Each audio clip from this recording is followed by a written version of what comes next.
Friday Night Racing on Off the Ball. Brought to you by Horse Racing Ireland. Love every racing moment. Visit hri.ie. Yeah, you're very welcome along to Friday Night Racing on Off the Ball. It's Johnny Ward standing in for Ger Gilroy today, and we have a bumper show for you today. We're brought to you by Horse Racing Ireland. Love every racing moment. Visit hri.ie or follow the Twitter account at HRI Racing, hashtag every racing moment.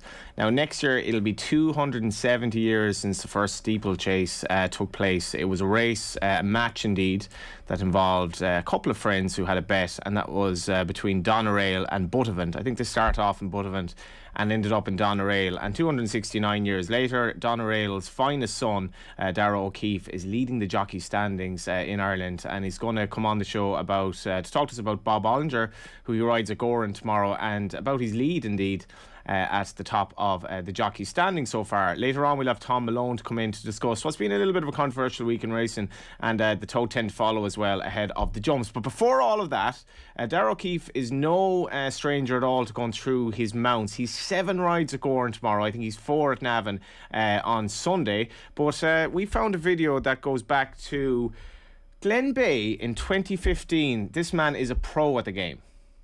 Okay, we're in the parade ring here just before the first in Glen Bay. It's day 1 of the annual 2-day extravaganza here in Ross Bay Beach. Darragh O'Keeffe's come to have a quick word on his 5 rides he takes here this afternoon. Darragh, we're going to start in the 12-2, Temple Hill Tamara. She ran a Bollinger in Dingle. Yeah, she ran a Cork in fairness to her. So she actually surprised me how well she ran, but hopefully she'll run a good race again today. Yeah, Darragh, it's easy for you to come on now all these years later to talk about 7 rides at Goran when you were doing this at Glen Bay as a kid. How are you getting on? All good, Johnny. No, thanks. Yeah, no, definitely. We had that was, I suppose, one of the, the advantages at the pony racing scene. When you used to get interviewed like that. But no, all is well now. Thanks for that. In terms of racing on the beach and all that, it's been Alan Sweetman had a very interesting article in the Racing Post recently. But we had Dylan Brown McMonigal on a couple of weeks ago on the show, and I was kind of making the point before you came on here that you guys, when you start racing at the track, you're almost, if you're not ready-made jockeys, you're halfway there from having done that. Yeah, no, definitely. Like the pony racing scene, it's brilliant. You see all even the flat apprentices. As you said, mentioned there, Dylan Brown McMonigal and all the other lads, Ben Cohen and everyone. We all started from there, and it's just a huge helping point, I suppose, for a young lad or girl, starting out, just to have an advantage, and it's just to, I suppose, gain experience as well, galloping and riding a finish and stuff like that. And as you said, I suppose with the COVID and everything, it was tough for the pony racing scene to get back going kind of this year, and in fairness to them, they did, they got a bit of fundraising and stuff, but hopefully it'll be able to keep going, to help these young people, the next generation coming along again, to get them onto the track with the experience under their belt. What ride were you, or what age or other when your first ride as a pony rider? My first ride was in Newmarket in County Cork. I started when I was 10 on a pony called Here Comes the Pain. It was my first ever ride in a pony race, and he actually won the same day. And it was some experience, you'd even when I was starting out, you'd Connor King was there, and you'd Shane Gray, and you'd a heap of lads that were there. Ricky Dial was even riding the same day I was there, and there was plenty lads now that you see every day riding that were, they had a couple of years done before I started, but normally people kind of start now between 10 and they progress from there then.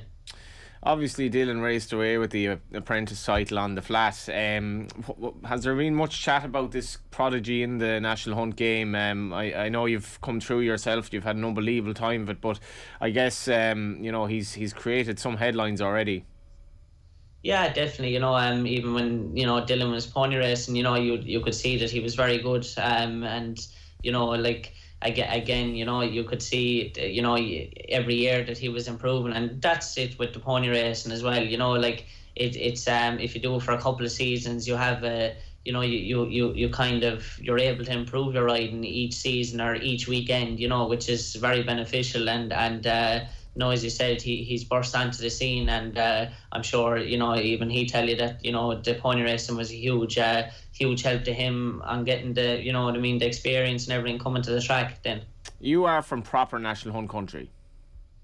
Yes, as you mentioned there about the steeplechase from Bullifin to Doneraile, you know how many years ago now that started and stuff. But no, definitely where I'm from, you know, there was always you know, a lot of pints and stuff around where I am, and you know, as I said, the family had a background as well in it. So no, we're definitely from a horsey area and background as well. Your stats so far, looking at before we came on the show, if you're not familiar with it, and I guess it's so early in the season, and I know Darragh is a very big price with the bookies to win the Jockeys Championship, because Paul Townend is coming back and Rachel Blackmore is obviously going to have a lot of good rides, but Darragh is the leading jockey in Ireland at the moment, and this season he's had 43 winners. I think what struck me though, Darragh, you've 43 winners, your strike rate's very good, but the sheer number of rides that you've had over the last 3 years or so, and the amount of trainers. I think you're riding for 6 different trainers tomorrow, for example. So you're putting in the hours, I guess, and you're putting in the miles as well. Yeah, look, definitely. As you mentioned, that's one thing since I started was that you know, in fairness, I've always, you know, trainers have been always very good to me in getting rides and stuff. But look, it's all about, you know, building up as much contacts as you can.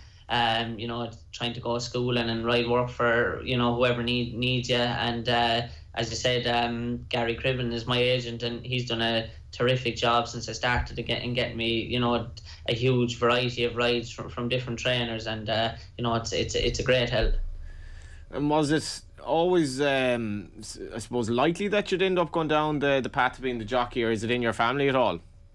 Yeah, no, definitely it is. You know, as from a very young age, I suppose, you know, the dream was to be a jockey, and you know, I used to always have great interest in racing and stuff, and you know, as my dad and granddad and stuff used to be jockeys, and a cousin in England as well, there was a jockey, so no, it was in the background, and you know, I had a great interest in it, and definitely then when I started pony race, and it was all I wanted to be, was a jockey from there on in then. And any interest in other field sports then, or anything else? Yeah, I used to love playing hurling and football. You know, like, I suppose when I was in school and that, it was kind of easier to kind of play it in. You know, you go training in the evening time and stuff like that. But then I suppose when I took out my license and started going racing, and you know, when I started working full time, it just made it that much difficult then to try and do it. So you know, I had to stop that then. But no, I had great interest in playing hurling and football, and you know, I'd still like to play it if I could now. But unfortunately, you know, with you know, being so committed to race riding and, you know, riding, working and everything, it's hard to make time for it. The last time we spoke to you was after the Savills Chase at the Dublin Racing Festival. How you mentioned it already, but how tough was that whole spell of racing without crowds? And I know the show was going on, but it must have been a bit surreal as well. Yeah, no, definitely. Look, it was tough for everyone involved, I suppose. You know, the jockeys, trainers, the stable staff, everyone. You know, to be behind closed doors, and you you walking into the winners' enclosure, and there's only a handful of people there. But I suppose, you know, everyone was just everyone was so just glad to have racing back. So you know, we kind of just got used to it, and you know, as you mentioned there, even like when I won the Savills Chase that day in Leopardstown, you know, it was strange, I suppose, not having my family or anything there, but you know, it's in saying that, walking back into the winners' enclosure, you know, all the, you know, people were racing that day, they were all congratulating you and everything. So, you know, coming back in, I felt like there was thousands there, you know, in one sense. But you know, it was tough, you know, when there was no crowds and that. But I suppose everyone was just so glad that the race was able to go ahead, that you know, all we could do was just get on with it. I think one of the things that has skewed me most over COVID is just you lose concept of time, and of course that race was at Christmas, it wasn't in February, but whatever time of year the race was, if you could just talk us through it again. I guess you're not interested in last week's dinner anymore, and you have to move on to the heights of the weekend ahead, but just that race itself, because you're riding a horse that had a bit of stamina to prove, and I don't know, could you have ridden a better race? No, like in fairness, it was just I was just so glad to have gotten to ride on the day. I remember looking at the declarations and just seeing my name down beside Absolute Hard, and you know, that was just, it was unbelievable really to be taking part in the Savills Chase, and as you mentioned, like I suppose everyone was kind of saying that he wasn't, that he wouldn't stay, because he had tried the trip at Punchestown after he won at Cheltenham, but he was only a 4-year-old then, and I think Delta Work won the race, and he beat him quite well that day. But I suppose, he was after being to Cheltenham that season and everything, so and he didn't try the trip since then. So as you said, looking at his runs previously before the Savage Chase, you would have said that that he wanted to step up and trip. But in fairness, the race itself went according to plan. Like, there was no pressure, there was nothing. Like Henry had just told me, just to follow away around and get him jumping and get him into a good rhythm, and just ride him to come home. And in fairness, he definitely did that. He flew home. You've had 53 rides for Henry so far this season, 23% strike rate, with 12 winners, and obviously Bob Bollinger tomorrow will take a lot of headlines. But that relationship you're developing with him must be something that you're really cherishing. Yeah, it's great. Since I started riding for him, like that was my first winner for Henry, was in the Savage Chase that day, and in fairness, he's been very good to me since. With Rachel getting unfortunately injured in Clarny that day, I fell in for plenty spare rides there, and I had plenty of winners from throughout the summer as well. With Rachel being out injured, so as I said, he's been really good to me. How have you been injury wise? Because you look at Jack Kennedy suffering yet another injury recently. Davy Russell came back after what was a bad injury. You mentioned Rachel Blackmore's setback, which itself was quite severe. Sean Flanagan, vertebrae in his back injury that he suffered in a schooling incident there at the start of November. He'll be out till roughly Christmas. You're obviously making hay, but you're obviously keeping sound as well. Yeah, and look, that's a big thing, and sometimes you can I don't think you can avoid injury. I suppose everyone gets their share of plenty of falls and stuff, and you're just hopeful that that you'll walk away in one piece. But I suppose, as you mentioned, nobody can. You can't do anything to avoid it. I suppose only be fit as you can and stuff. But as you said, touch wood, I've been lucky, and as you said, then when you're not injured, you have a chance of riding winners, I suppose, and getting other rides as well. Is there ever a fear, like, does it ever dawn on you how dangerous this pursuit is, how dangerous your life is? Because obviously you can't let that seep in, or you won't be the jockey that you are. But I think people take it for granted sometimes just how fraught with risks this whole game is. Yeah, I suppose it is a risk, but I suppose every jockey that wants to be a jump jockey kind of they know that you're going to fall regularly, and the injury is going to come your way. But I suppose some people like the risk, and as I know I do, and I wouldn't change what I do for anything, whatever about the falls and that. But when you ride winners like Absolute Hard and the Savage Chase, it makes up for everything, and the adrenaline rush and everything that you get out of it, it's great. And it's a great sport, and as you said, there is plenty of risk with it, but there's plenty of rewards as well if it goes your way. Yeah, because we had Mark Fish Enright on not long ago, and he admitted that he does not get anywhere near the thrill out of riding on the flat as he does riding over an obstacle, namely a fence, I suppose. And the vast majority of the population will never ever get that experience. But what is it like riding, for example, Absolute Hard, or even a good 2 mile chaser at speed? Yeah, look, the adrenaline rush it's class. Like going fast down to fences, and when you've won this jumping well, there's no really better feeling in the world, for me anyway. And as you said, like it's just a great sport. It's a great thrill, no matter what distance really is. If you're on a good jumper and stuff, and if you're getting a good ride off the horse, there's nothing better than it. And just looking there now today at your last 14 days, for example, these are the trainers in the actual chronological order that you've ridden for: Ray Hackett, Michael O'Connor, Paul Stafford, Paul O'Flynn, Henry de Bromhead, Eddie Cawley, Henry de Bromhead, Mick Winters, Martin Hassett, Andrew McNamara, and we extend our sympathies as well to Andrew on the loss of his dad of the same name, Andrew, one of the gentlemen of the game. Mouse Morris, Seamus Jorak, Pat Kelly, Davy Fitzgerald, Ray Hackett, Tom Givney, Gavin Cromwell, Philip Rothwell. It's just some amount of trainers. So Gary's obviously putting in the hours.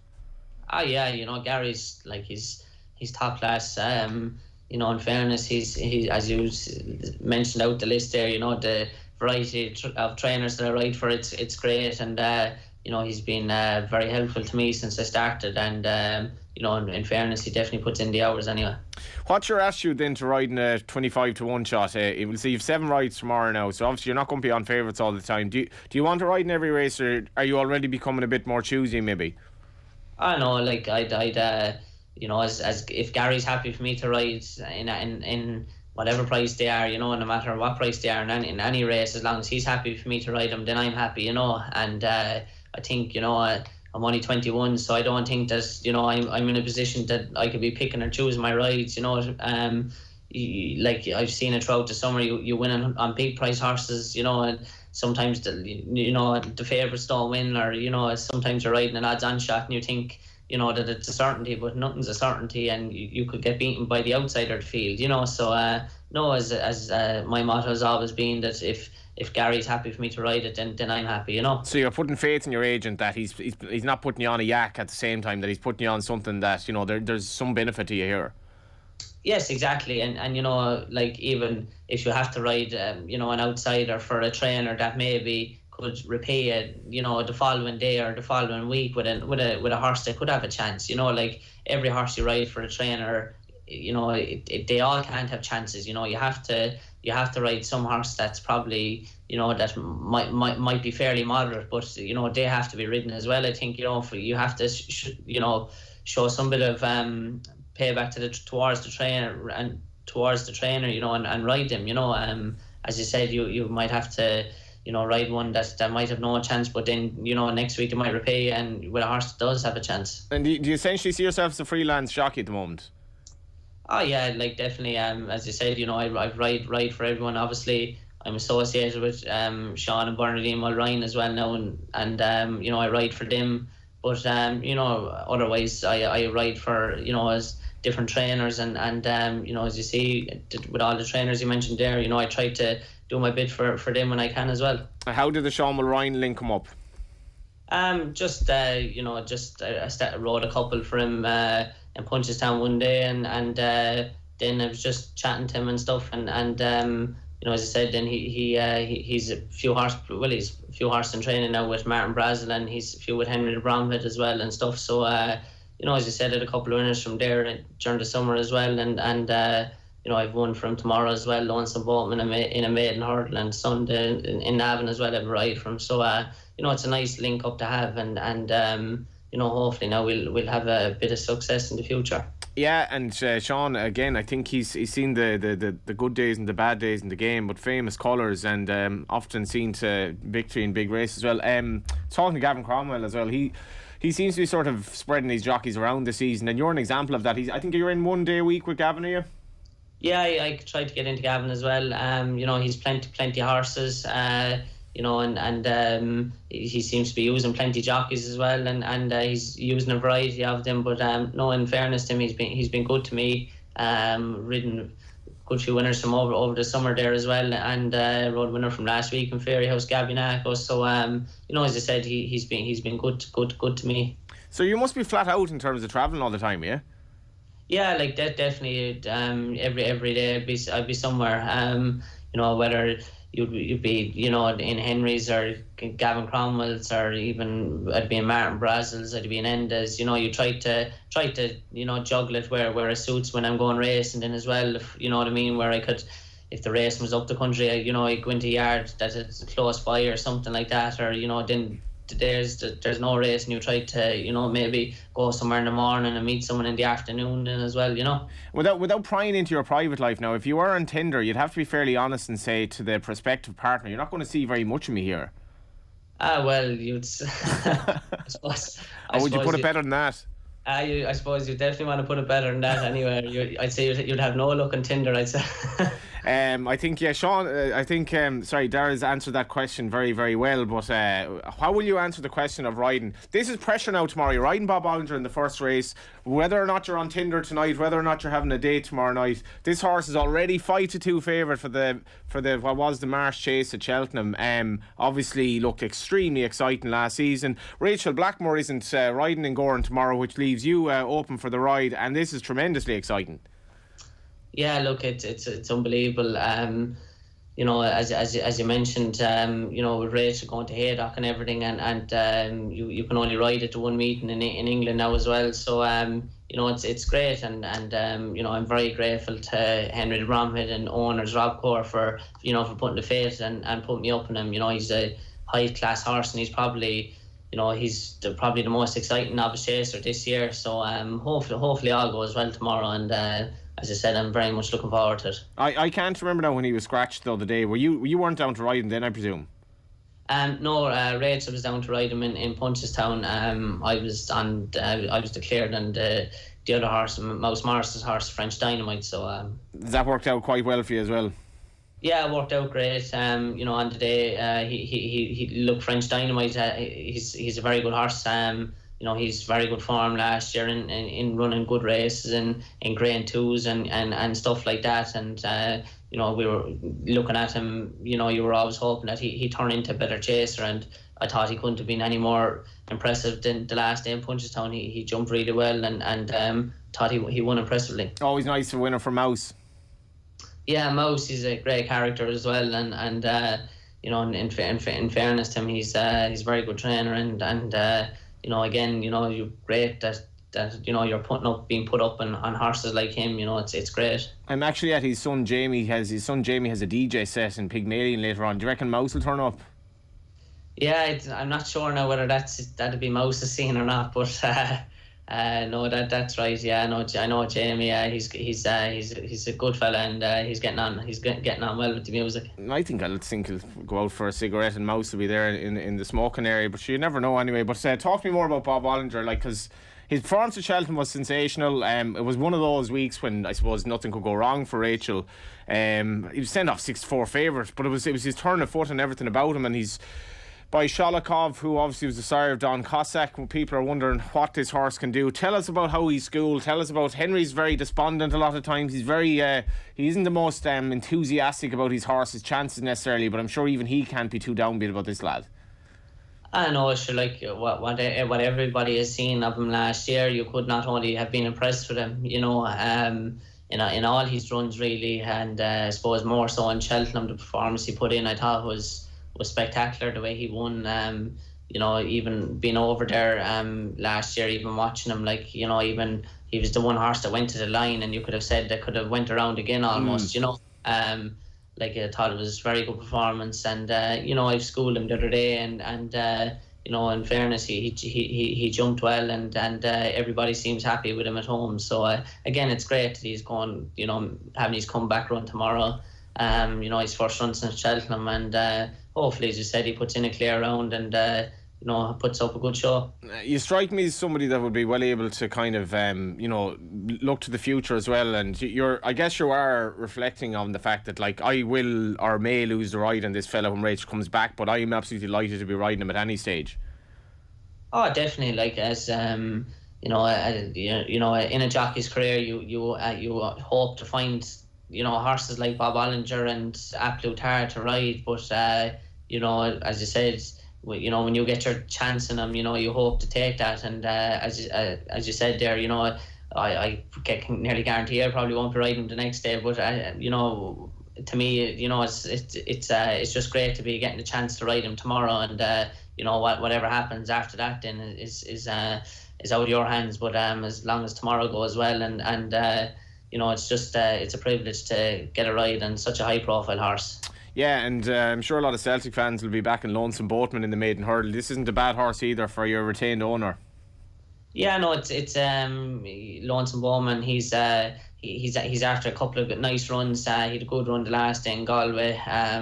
You know, he ran. I was very happy with him in Galway, and you know, he seems to have, you know, strengthened up since then and everything, and Maren's happy with him, and again, hopefully he's come back and tripped to 2 miles, but hopefully, you know, it's a competitive maiden hurdle, like, though, you know, you've a couple in it that look smart, but in saying that, he has the experience under his belt and everything, so hopefully he runs a nice race. Unfortunately, we're going to have to very shortly come to the end of our conversation here with Darragh. It's been a pleasure having him on. But Darragh, I can't but mention your 11 mounts at the weekend, and hopefully you come home safe and sound after 11. Bob Bollinger on Taoiseach, Stanfield, Lonesome Boatman, Heliki Conti, Young Fitzy, Shanery, Faith Duval, Yenelik, Wowsham, Gaspar Desoy, and that's for your retained owner as well in the final of your mounts at Navan. So if it isn't Bob Bollinger, what are you most hopeful will win from the other 10?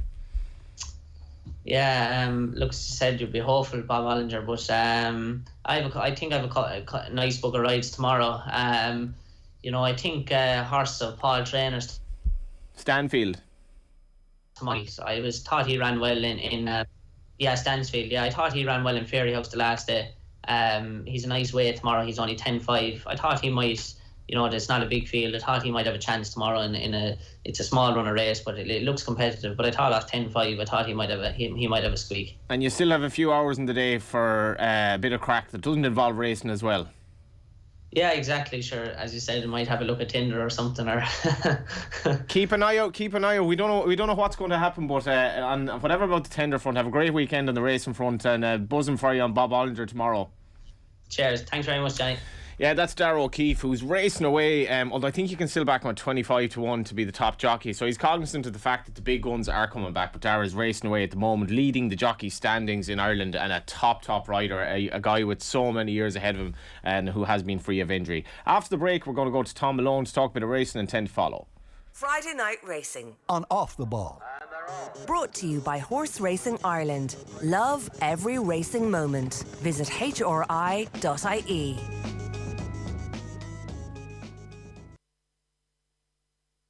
Friday Night Racing on Off the Ball.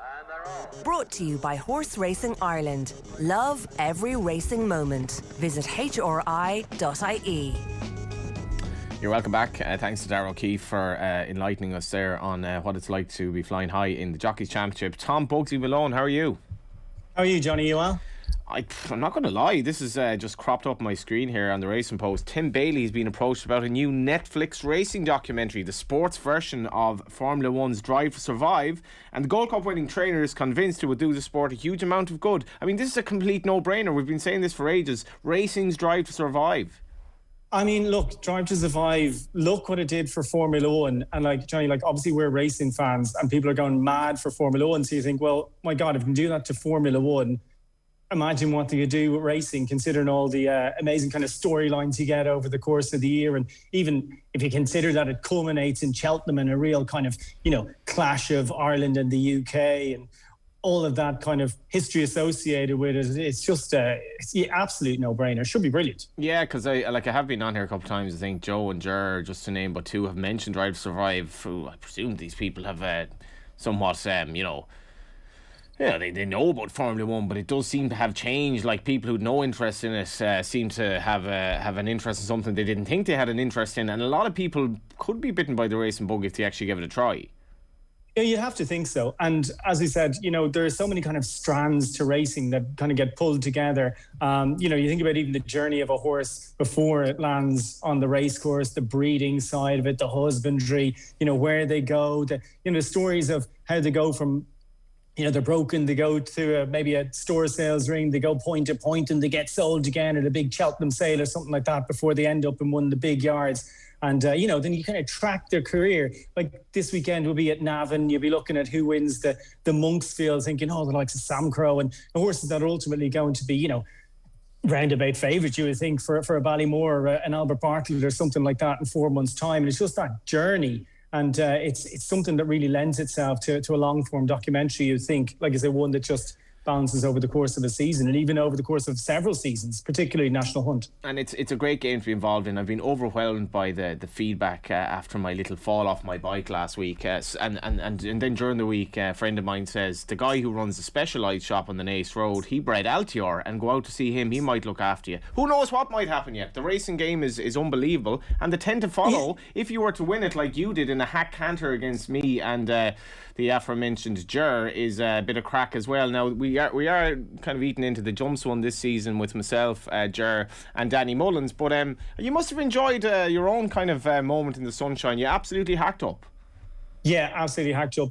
It was a really nice, and just to take the Champion Stakes on the last day as well. Even though it's some horses that didn't, we all have hard luck stories, Johnny, and not including Oxted was definitely my hard luck story. But Sealiway was the Brucey bonus for me at the end, just to make sure, so I could do like Miguel Barcelona and stand up in my irons and shake my stick as I went over the line. And you actually can ride horse as well, so you could do that. Yeah, absolutely. Yeah, I like to think so anyway. Yeah, and in terms of the jumps tend to follow this season. Like, you reflect on the Irish win in Cheltenham at 23.5, which was quite incredible, and a bit of goo-boo if you're a British racing fan maybe. But we have an avalanche of good horses to go into the season, and I guess from your perspective, I've been quite good at the tend to follow. Unlike me, what would you suggest is actually the good way of going about this?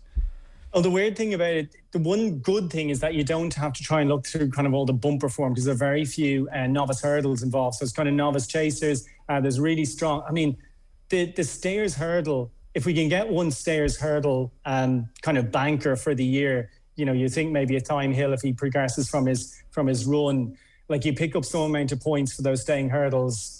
If you get some, if you had a likes of the big books, because he would have been an absolute winning machine for you. So I think there's 3 or 4 staying hurdles over the course of the year. That's an obvious one. I think you can't leave out Honeysuckle. She's going to go to a grade 1 next month, and then take that well-worn path that might even end up, if you look beyond the Champion hurdle, in the 2.5 miler at Liverpool after that. So you would think, if she keeps her unbeaten run intact, she's going to be exclusively in grade 1 company as well. So they just be 2 kind of straightforward ones, and then it's really weighted towards staying chases as well. I mean, the one I suppose the one that's going to separate everyone is the 2 mile division. Who are you going to settle on? Are you going to go with Energamine? Are you going to go with Shishkin? We see the likes of Captain Guinness come out and done really well last weekend. So I think it's kind of, or where does Alaho go? Does he go back for a Ryanair? Would he chance a 2 miler as well? So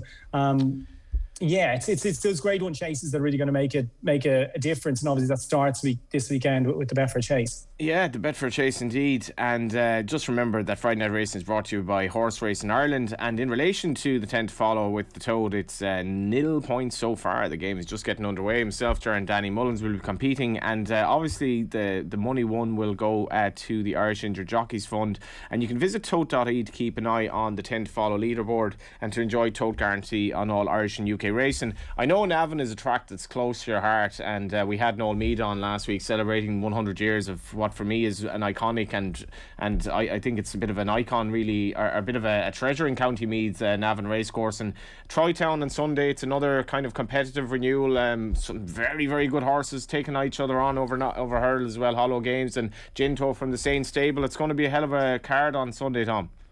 Yeah, and I guess one of the things that's often kind of wellied at one of the criticisms of the sort of jump season is that often, all connections just protect the horses. They don't run the good horses against each other. Well, like, one man who never gets that memo, to be fair, is Gordon Elliott. And when you see he's running Hollow Games and Ginto, I mean, the pair of them collectively cost the guts of 650 grand. Sorry, nearly 700,000 at the sales between them. So, to put the two of them face to face in the Monksfield on Sunday as well is just incredibly sporting behaviour, and just what we kind of need to get the jump season going as well. Obviously got the Betfred Chase as well on Saturday, but you just need to you want to see these novices come out and take each other on, don't you? And then obviously the Troy 10 as well. I would be, as has been the case, Gordon absolutely loves this race. 5 years in a row there from 2014 onwards, and I wouldn't be massively surprised if he takes it again. I like the chances of Definite Plan. So he's 8-1 in a place. Obviously, poor old Jack Kennedy, my goodness, he knows nothing but bad luck.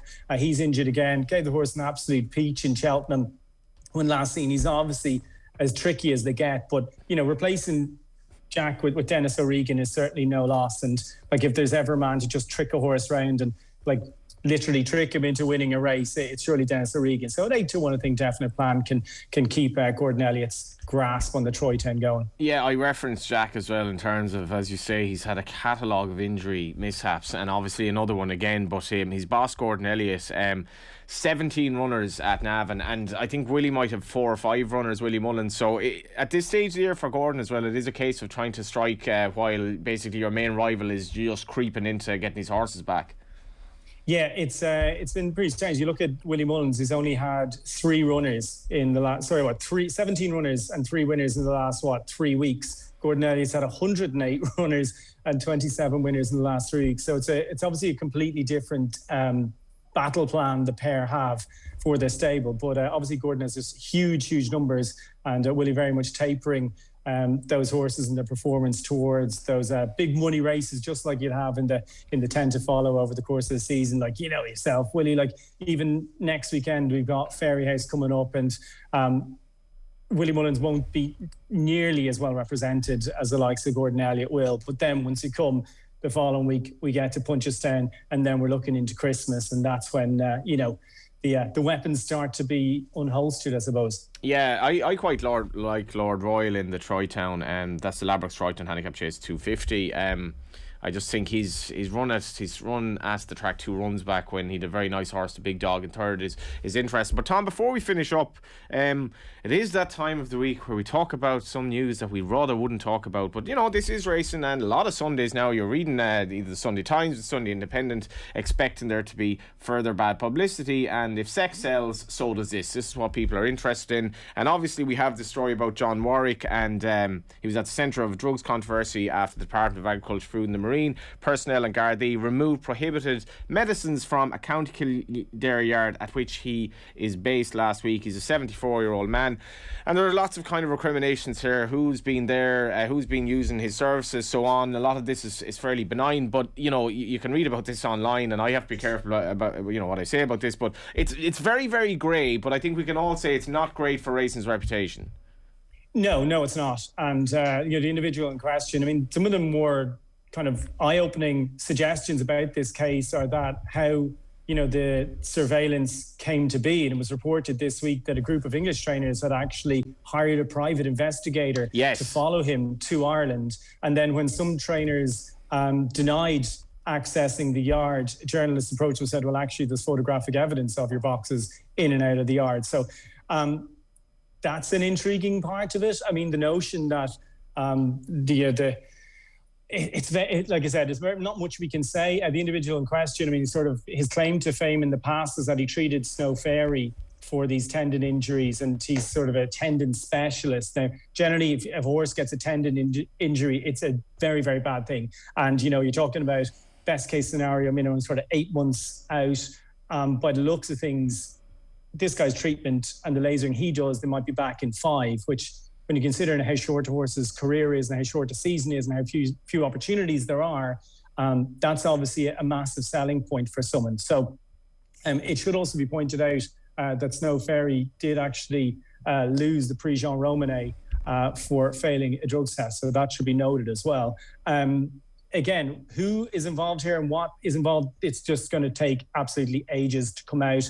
The Department of Agriculture, and their vets obviously were on hand. They have confiscated the materials, and there will be endless testing, and it will be quite a long time until all of that sort of comes out in the wash. One thing I would note is that there is, like you say, there are grey areas, but when you're talking about medication and what counts as sort of performance enhancing and what counts as, legal on race days and illegal on race days, there are many treatments for horses that are legal, but they're just not legal on race days. So many medications for horses will have kind of an allowance time, a clearance time from the system, but they are often not as accurate as you would hope. So there will be like clearance times for certain treatments. So if you take, for example, when Cian O'Connor had his gold medal stripped at the Olympics, that was a clearance issue. It's not necessarily that the horse was taking performance-enhancing drugs. The horse had taken a medication that was clearly noted on his passport, and it was an issue of the substance clearing his system. So this happens quite regularly in horse racing, and it will also be noted that a significant amount of drug issues or adverse tests in horse racing often comes down to medications that have not cleared the horse's system. So you should probably point that out just from a kind of clarity point of view versus the likes of, the different types of drugs that are available. This doesn't mean that, load of horses are taking steroids and it clears through the system. And that's a completely different thing altogether. But there are, like I say, there are different forms of medication many of which you're allowed to use, you're just not allowed to use on race days. Yeah, and obviously then reports claimed by Warwick that he'd worked for Coolmore were basically flatly denied by Coolmore. So I suppose from my perspective, I just have an open mind in all of this, because don't jump the gun and think somebody has done something he or she may not have, because it's a really, really grey area. But performance enhancers or not, who's going to win between me, the great Danny Mullins, and Ger in the battle in the 3-horse race, do you think, Tom? Well, Johnny, I haven't witnessed some of your magnificent anti-post Cheltenham betting in the past. I would surely think you're favourite. Oh, that's just a beautiful way to end. And I think on that note, we're going to have you on more often, actually. Have a good weekend. Yes, and you too. Hopefully you have lots of winners. Yeah, and enjoy the racing, Tom, at Gorn and Navan. Cracking racing this weekend. Friday night racing on Off the Ball is brought to you by Horse Racing Ireland. Love every racing moment. Visit hri.ie. Thanks, Tom. Ger and I will be back next Friday with more racing goodness. You can get us on streaming on the OTB social channels at 3 p.m. And we're also on the radio every Friday night at 8 p.m. And I presume a lot of you now are going on to Tinder to see what young O'Keeffe is up to. We'll talk to you next week. Friday Night Racing On Off the Ball. brought to you by Horse Racing Ireland. Love every racing moment. Visit hri.ie.